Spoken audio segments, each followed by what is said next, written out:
I was racing through the hallway. I knew I had to run for my life. I pounded on the first door I saw. Open the door, please. Hey, who are you? What do you want? He's after me. What? Who?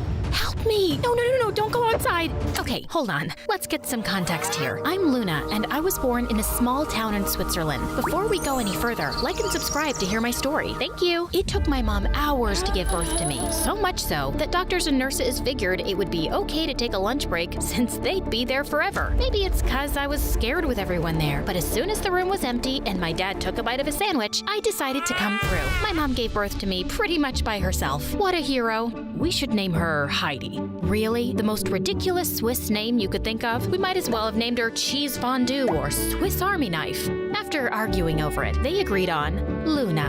Luna means moon in Italian. It's no wonder that I grew up to be a dreamer. When my parents split, I was a little upset. Pack your suitcase. We're leaving. In order to keep me from destroying our house, Mom decided to take me on a trip and explore the world. Life was amazing. Why don't we travel the world for the rest of our lives? Mom was skeptical. I just graduated high school. It's the perfect time to take a break. And how will we afford that if I don't work? Ugh, see, the Lunas of this world, the dreamers, we aren't made for sitting in classrooms for hours. So we're not gonna travel the world? I'm not saying we won't. I'm saying I won't. And with that, she just gave me a wink that could have meant two things. Either she was giving me the green light to go on this trip alone, or she had something in her eye. Either way, I was left feeling confused and a little nervous. I had never traveled without her before. I mean, she was the one who packed my bags and reminded me to put on clean undies. But there was no turning back now. I ran out of things to break in the house, and Mom was starting to look at me like a caged animal. I needed to get out of there before I started gnawing on the furniture. When I told my mom I planned to go to Australia, she looked at me like I had announced I was joining the circus. Australia? That's on the other side of the world. Yes, because I got the best deal. I used my student card to get the cheapest package to Australia during peak season, and there were no other countries available, so I had to act fast since there was only one spot left. Do you know how big the spiders are in Australia? Of course I knew, but I had refused to Google anything about Australia out of fear I'd get too afraid to go. I had to do this. It was now or never. Obviously, she wasn't thrilled, but I went to grab my suitcase from the attic, feeling excited for my trip until I saw a spider. It wasn't a horror movie spider, just a tiny one that I could easily crush with a tissue, but my phobia of spiders caused me to panic, and that tiny one looked like a giant 8-legged beast. I wanted to scream and run, but my legs were frozen in place. I swear, I could hear the Jaws theme playing in my head as I slowly reached for the door, trying not to alert the spider that I was there. I managed to shut the door without letting out a scream, but as soon as I was back downstairs, all hell broke loose. I started hyperventilating, my arms flailing around like some sort of demented windmill. The next day, Mom dropped me at the airport. I'm gonna miss you. You can still change your mind and come with me. You know I can't. The trip to Sydney took forever, like at least 40 hours. I was daydreaming about my future. What if I fell in love with a handsome, sun-tanned Australian? What if the universe had this planned for me all along? As I made my way toward the airport exit, I realized I had no idea where my ride was supposed to pick me up. Frantically checking my phone, I noticed that my battery was almost dead. Luna, Miss Luna? He looked like a driver, but what if he was a stranger trying to trick me? My heart was racing as I hesitantly made my way towards him. As I got closer, I realized he was indeed my ride. I let out a sigh of relief, but it was short-lived. As soon as we got into the car, the driver started blasting music that was way too loud. I tried to ask him to turn it down, but he couldn't hear me over the noise. Just when I thought things couldn't get any worse, I realized I'd forgotten to convert my currency. How was I supposed to pay for anything without any Australian dollars? I started to panic when we pulled up to my apartment. As I made my way out of the car, I heard a loud crash behind me. Turning around, I saw that my massive suitcase had fallen out of the trunk and was now spilling its contents all over the pavement. Oh no. Let me help you. Here, let me get that for you. Don't worry about it. This ride is on me. He drove away, and I was stunned by how nice Australians were. As I reached for my wallet to check my funds, I realized with horror that it was missing. That sneaky driver must have swiped it while I was distracted by the chaos of my spilled suitcase. I couldn't believe it. I had just been robbed by the same guy who pretended to help me. I had only a little food left and chump change in my bag. I had to find my thief immediately, or I would starve. That day had been a total dumpster fire, but then I saw something that caught my eye outside my apartment window. There was the driver, standing by the beach with a surfboard. I immediately ran downstairs and headed towards the beach. I looked around frantically, trying to spot my driver. After a few moments, I saw him in the water riding a wave. Without Without a second thought, I decided to steal a surfboard and join him in the water. As I made my way into the ocean, ready to catch my thief, wham! What the heck just happened? Is she okay? That must have hurt. As I opened my eyes, I saw a bunch of people surrounding me. Ouch. My face was hurting. So after I got up, the lifeguards told me that you should never enter the water holding your surfboard in front of you. Waves will hit the board and slam it right into your face. But I didn't care about any of that. My thief was gone, and I still had this board that I had borrowed and wasn't sure where to return it. That's Adam's board. Huh? Adam? He lives in that building. The girl was pointing at my apartment complex. Great. I grabbed the surfboard and headed back to my building. I mentioned that my apartment was located on the 40th floor. The surfboard didn't even fit in the elevator. So I walked up 40 floors with the heavy board to make it back home. The next day, I woke up sore, but ready to find my thief. And, well, give this Adam guy his surfboard back. I grabbed the board and headed for the elevator. I wasn't going near those stairs again. The surfboard would most certainly survive the fall, right? I shoved the board through the window and let it fall. I mean, who was gonna notice? Ouch! I scanned the beach like a hawk trying to spot my thief, but I couldn't see beyond the waves. I needed to get everyone out of the water to identify the culprit. Shark! Shark!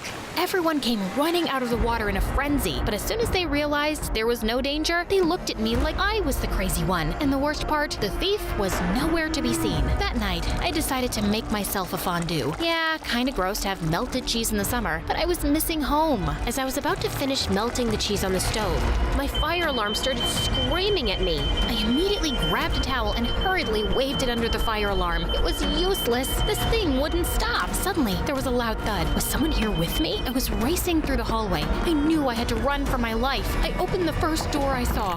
Hey, who are you and what are you doing in my apartment? He's after me. What? Who? Help me! No, don't go outside. Wow, he was so cute that I almost forgot about my fire alarm that was blasting in the background and the fact that someone was after me. Fire, alarm, stranger, apartment.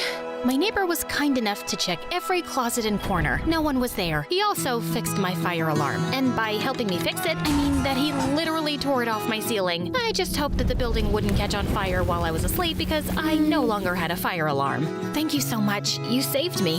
Happy to help. I'm here for anything you need. I'm Adam, by the way. Luna, like the Moon, I love it. Wait, are you the Adam? Oh, wow, you're the thief. Well, wait a minute. I didn't steal it. I borrowed it to go after my thief. He smiled and winked. Was he not believing me, or was he flirting? Well, I didn't have time for this. I had a thief to catch. I called the driver's company, but they were as helpful as a chocolate teapot. I walked out of my apartment, hoping I'd find him at the beach again, and almost stepped on something. A small box of chocolate. It had a note on it. When I opened it, it said, "Welcome, Luna." Aw, obviously this was from Adam. And Celia?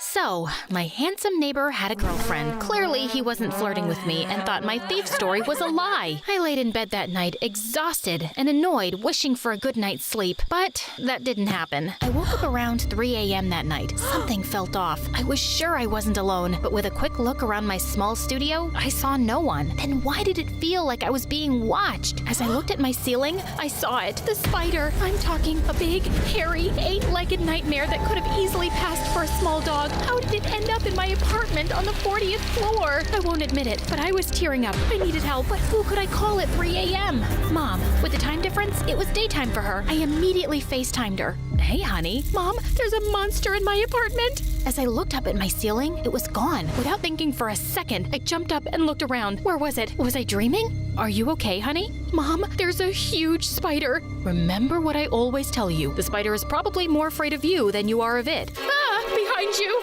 It must have fallen behind my bed somehow. I swear that at that moment, the spider gave me a judgmental look. Don't you dust behind your bed? Mom, what do I do?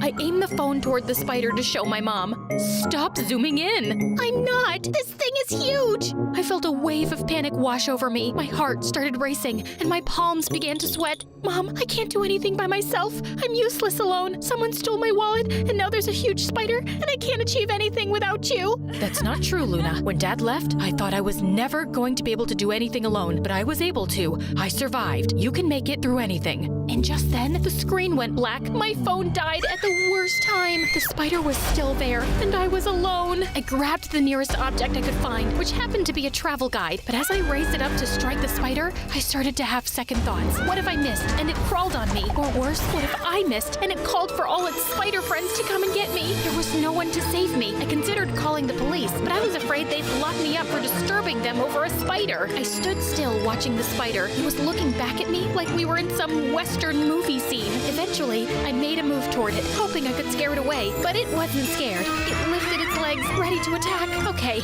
this spider wasn't going anywhere, so I did what anyone would have done. I slept on my doormat. A few hours later, I was woken up by my neighbor Adam. Luna, what are you doing? Spider, huge. Oh, you must have met a huntsman spider. They're great. They eat mosquitoes. Mosquitoes? I'm surprised this thing doesn't eat cows. It's huge. Adam was laughing. He helped me up and looked me in my eyes. You could have knocked at my door. So I wasn't wrong. He was hitting on me. I didn't want to wake up your girlfriend. My girlfriend? Oh, Celia? That's my sister and current roommate. Oh, and just then, he pulled out my wallet from his back pocket. How? My dad owns the building. I told him about what happened with your driver, and he mentioned that a tenant found a wallet on the floor outside. It must have fallen when you walked out of the car. I suddenly felt terribly embarrassed. I was running after my driver, thinking he stole my wallet, when in reality, he truly was a kind local who gave me a ride for free and helped me with my suitcase. Adam gave me one of his perfect smiles. Want to go surfing?